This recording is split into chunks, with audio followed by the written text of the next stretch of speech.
Bagula auto পরিচালন সমিতির পক্ষ থেকে কৃষ্ণনগর জেলা শাসকের কাছে একটি ডেপুটেশন জমা দেওয়া হয়েছে, যা বগুলা এলাকায় চলাচলকারী অনিয়ন্ত্রিত টোটোগুলির কারণে সৃষ্ট যানজট এবং অন্যান্য সমস্যার সমাধানের জন্য। বগুলা এলাকায় প্রতিনিয়ত টোটোর সংখ্যা বৃদ্ধি পাচ্ছে এবং তাদের অনিয়ন্ত্রিত চলাচলের ফলে বড় ধরনের যানজটের সৃষ্টি হয়েছে। এই যানজটের কারণে ছোট বাচ্চাদের স্কুলে যেতে অসুবিধা হচ্ছে এবং অটো চালকদের জন্য যানজট নিয়ন্ত্রণ করাও কঠিন হয়ে পড়েছে। এই পরিস্থিতি থেকে দুর্ঘটনার সংখ্যাও বেড়ে চলেছে, যা অটো চালকদের এবং সাধারণ মানুষের নিরাপত্তা ঝুঁকির মধ্যেই ফেলছে। এছাড়াও বগুলাতে টোটো প্রস্তুতকারক অনেকেই স্থানীয়ভাবে টোটো তৈরি করে বিক্রি করছেন, যা টোটোর সংখ্যা আরও বাড়িয়ে দিচ্ছে। বগুলা অটো পরিচালন সমিতির পক্ষ থেকে ডেপুটেশনে জানানো হয়েছে যে টোটো বা অটো বিক্রির আগে একটি সঠিক সার্ভে করা হোক। সার্ভের মাধ্যমে নির্ধারণ করা হোক কোন রুটে কতগুলো টোটো এবং অটো চলাচল করছে এবং তারপরেই নতুন টোটো বা অটো চালানোর অনুমতি দেওয়া হোক। অটো পরিচালন সমিতি আজকে ডিএম সাহেবের কাছে এসেছিলাম একটা লিখিত ডেপুটেশন জমা দিতে, এই মর্মে যে বগুলাতে বর্তমান যানজটের যা অবস্থা তা দুর্বিষহ। সাধারণ লোকজনের স্বাভাবিক চলাফেরা ব্যাহত হচ্ছে। স্কুল কলেজের বাচ্চাদের যাতায়াত থেকে শুরু করে মুমূর্ষ রোগী নিয়ে হসপিটালে যাওয়ার ক্ষেত্রেও ব্যাপক প্রতিবন্ধকতা তৈরি হচ্ছে। এক কথায় এই যানজট না সরালে খুব মুশকিল হয়ে যাবে। এক, দুই হচ্ছে প্রতিদিন ছোটোখাটো দুর্ঘটনা ঘটেই চলেছে।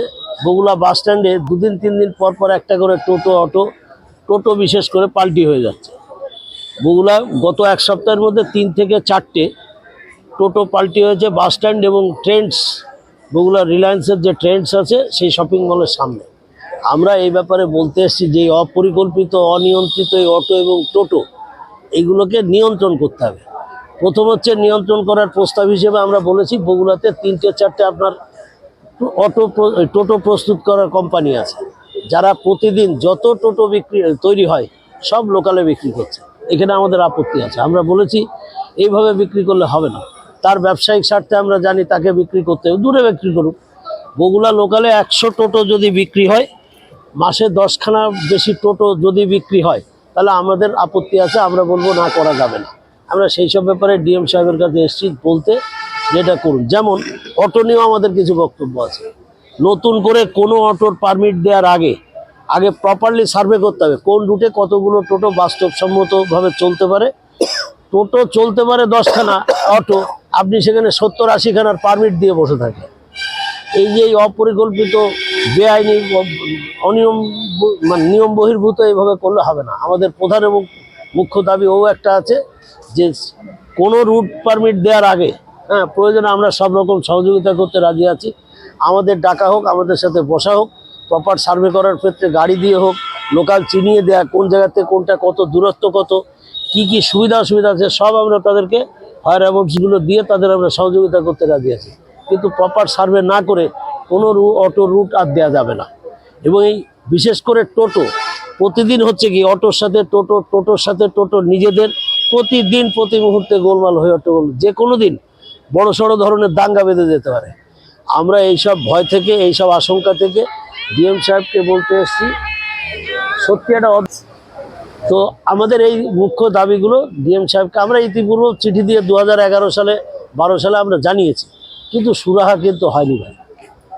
পরিবহন ব্যবস্থা নিচ্ছে, পরিবহন না, কোনো ব্যবস্থা আজ পর্যন্ত নেওয়া হয়নি। এখানেই তো আমাদের সব কিছুর মাথাতেই তো ডিএম সাহেব আছেন।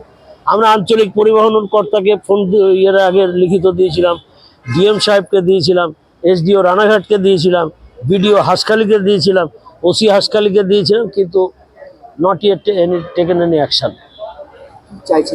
আমরা চাইছি এই টোটো তৈরি আগে নিয়ন্ত্রণ করা হোক। এত টোটো তৈরি করা যাবে না। যদি তৈরি করতে হয় লোকালে বিক্রি করা যাবে না। মাসে 10টার বেশি টোটো লোকালে বিক্রি করতে দেওয়াই যাবে না। তাহলে আমরা এরপরে এখন না নিবেদন করছি, এরপর আমরা বিক্ষোভ সমাবেশে যাব।